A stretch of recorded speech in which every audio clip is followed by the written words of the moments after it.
Hi guys, hope all is well. स्वागत है मेरे यूट्यूब चैनल ENG डूइंग में। आज आई हूँ एक नए टॉपिक में जो मैंने पिछले वीडियो में कहा था कि मेरे पार्ट्स ऑफ स्पीच के वर्ब हो चुका है। मैंने दूसरा टाइप से प्रोनाउन जिसे हम कहेंगे सर्वनाम। तो फिर चलिए हम शुरू करते हैं, जानते हैं ये प्रोनाउन कितने प्रकार के होते हैं। प्रोनाउन सर्वनाम as a word or phrase that is used as a substitution for a noun. As a word or phrase that is used as a substitution for a noun. Noun के बदले में जो हम यूज करते हैं उसे हम कहेंगे प्रोनाउन यानी सर्वनाम। जैसे शालिनी इज अ टीचर, तो शालिनी एक नाउन है, तो फिर हम शालिनी को रिप्लेस करेंगे प्रोनाउन में, यानी शी इज़ अ टीचर। तो हम लोग रिप्लेस कर सकते हैं, नाउन को हम प्रोनाउन में यूज़ कर सकते हैं। तो फिर हम जानेंगे प्रोनाउन कितने प्रकार के होते हैं। जैसे personal pronoun, possessive pronoun, relative pronoun, demonstrative pronoun, reciprocal, indefinite, interrogative और लास्ट वन इज रिफ्लेक्सिव। जिस 3 नाम है रिफ्लेक्सिव का। जैसे रिफ्लेक्सिव को हम एम्फैटिक भी कह सकते हैं, इंटेंसिव प्रोनाउन भी कह सकते हैं। हाँ, एक देखेंगे जिससे हम सेंटेंस में कोई गलती ना हो, तो हम लोग इधर पहले जानेंगे। जैसे एक है पर्सनल का ब्लॉक है और एक है पोजेसिव। तो हम लोग कोई अगर सेंटेंस हो तो उसमें कैसा यूज़ करेंगे। एज हम लोग को पता है पहले जो चीज़ रहता है वो हम लोग सब्जेक्ट में यूज़ रहता है और जो लास्ट में आ जाता है वो ऑब्जेक्ट होता है। तो ये हो जाएगा मी इज़ अ ऑब्जेक्ट। और यू का होगा यू आर अ टीचर, तो यू, टीचर इज यू, तो हम लोग टीचर आ जाएगा सब्जेक्ट में और यू आ जाएगा ऑब्जेक्ट में। वी, अस, उसी तरह हम लोग ये करेंगे। दे का देम, जैसे he is a coward, coward is him. तो ये आ जाएगा जो लास्ट में आ जाएगा ऑब्जेक्ट और ऊपर आ जाएगा ही। तो इसका याद रखना है जैसे सेंटेंस में कोई गलती ना हो। फिर हम लोग आज अगर करेंगे पोजेसिव का। जैसे पोजेसिव में माई का माइन होगा, यू का योर्स होगा, आवर का आवर्स होगा, देयर का देयर्स होगा, हिज का हिज होगा, हर का हर्स होगा, इट्स का इट्स होगा। तो हम लोग माइनेटली अगर ये देखेंगे तो ये सेम है। इट्स का इट्स होता है, ये का हो जाएगा देयर देयर्स। तो ये हम लोग याद रखेंगे किसका चेंज होता है और किसका चेंज नहीं होता है। जैसे यू में सब एस लगेगा पोजेसिव, एपोस्ट्रोफी नहीं लगाना है। एपोस्ट्रोफी होगा तो पूरा गलत हो जाएगा सेंटेंस। इसमें एपोस्ट्रोफी नहीं लगता है। मैंने पहले भी पहले नहीं से बाद में आपको बताऊंगी इसके में क्या होगा। फिर यू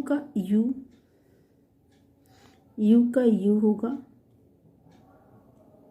जिसका चेंज नहीं होता है। ये भी इट का चेंज नहीं होता है, तो ये वाला हो जाएगा। जैसे this is my book, this is my, ये मेरा किताब है। तो अब हम लोग उल्टा भी कर सकते हैं। द बुक इज माइन, ये मेरी किताब है, तो बुक इज माइन। तो माइन हो गया, इधर ऑब्जेक्ट में चला गया। फिर जैसे यू योर्स, इसी तरह हम लोग सेंटेंस में ये याद रखेंगे तो फिर गलती नहीं होगा, लोग करने में भी आसानी होगा। तो फिर चलिए हम पर्सनल प्रोनाउन के बारे में जानेंगे, यानी व्यक्तिवाचक सर्वनाम। It associated with a certain person, thing और ग्रुप। निश्चित रूप से कोई चीज़ या ग्रुप का जानकारी देता है तो उसे हम कहेंगे पर्सनल प्रोनाउन। जैसे दे प्ले बास्केटबॉल टुगेदर, वो लोग एक साथ खेल रहे हैं, क्या है ना, बास्केटबॉल। तो ये जो हो गया रिप्लेस हो गया ना, दे आई, ये सब रिप्लेस हो गया। इधर नाम नहीं है, इधर दे आई है। जैसे I have more money than him, उससे ज़्यादा पैसा है मेरा, तो आई रिप्लेस है। इधर आई हिम ये सब आ जाएगा पर्सनल प्रोनाउन में। फिर होगा we will be late if you don't hurry up, हम लोग देरी हो जाएगा, अगर हम लोग जल्दी नहीं किए तो हमें देरी हो जाएगी। तो फिर वी विल बी, ये हो गया वी एंड ये हो गया यू, तो ये आ जाएगा दे आई वी, ये सब हो जाएगा व्यक्तिवाचक यानी पर्सनल प्रोनाउन। फिर हम जानेंगे पोजेसिव प्रोनाउन। पोजेसिव प्रोनाउन किसे कहते हैं। यानी अधिकारवाचक। इससे हम समझ सकते हैं अधिकार यानी ओन, खुद का जो है तो ओनरशिप, उसे कहेंगे पोजेसिव प्रोनाउन। जैसे mine, its, hers, his, yours, ours, theirs, whose. जैसा है आर दिस बनानास योर्स, क्या ये केले तुम्हारे हैं, तो योर्स, योर्स हो गया possessive. This money is ours, ये पैसा हमारा है। आवर्स, इधर ध्यान रखना है, इधर एपोस्ट्रोफी एस नहीं होगा, पूरा गलत हो जाएगा। इधर एपोस्ट्रोफी लगता ही नहीं है, इसमें एस जरूर लगता है पर एपोस्ट्रोफी नहीं लगता है पोजेसिव प्रोनाउन में। तो इधर हो जाएगा योर्स, आवर्स, ये अंडर में आ जाएगा पोजेसिव प्रोनाउन। फिर हम जानेंगे रिलेटिव प्रोनाउन यानी सापेक्ष सर्वनाम। Who, which, that, whom, whose. The table which sits in the hallway is use for correspondence. तो जो दालान में जो मेज रखा गया है वो किसके लिए है, वो जो मीडिया के लिए होता है उनके लिए। Correspondence, the table which sits in the hallway is use for correspondence, तो विच रिलेटिव आ जाएगा। फिर है this is the woman whose key you found, वही जिसकी चाबी तुम्हें मिली वो वही औरत है। तो this is the woman whose, which, is all are relative pronoun mean सापेक्ष सर्वनाम। विच, हुज होगा तो इसमें हम लोग रिलेटिव प्रोनाउन लगाएंगे। फिर आएंगे डेमोन्स्ट्रेटिव प्रोनाउन यानी संकेतवाचक सर्वनाम।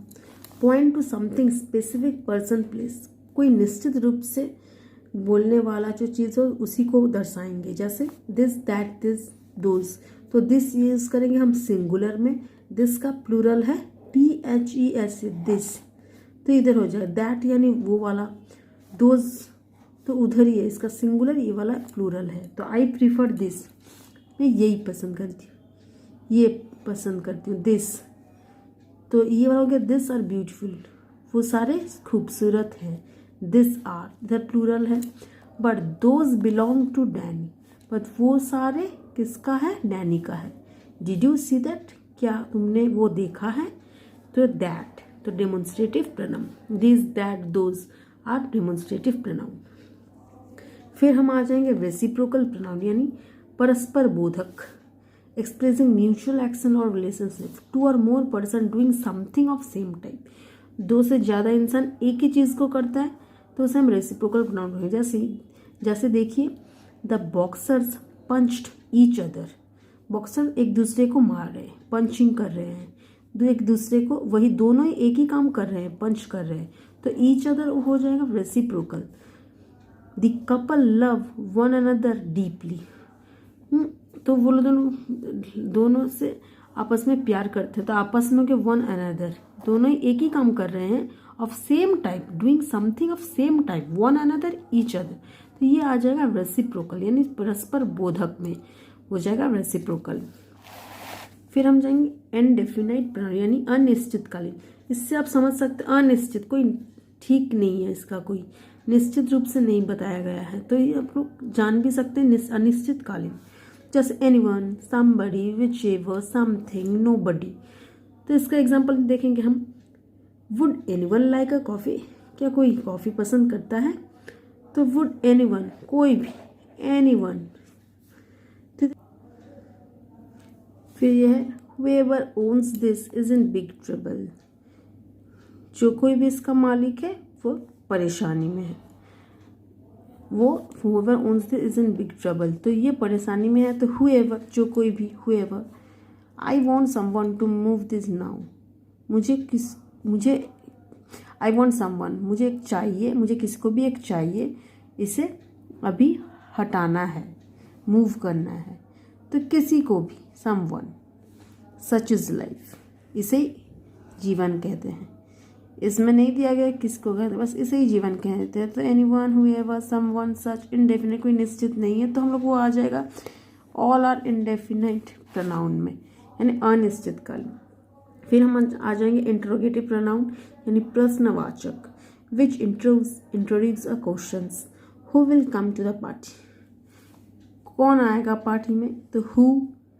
विच डू यू प्रिफर, कौन सा पसंद करोगे।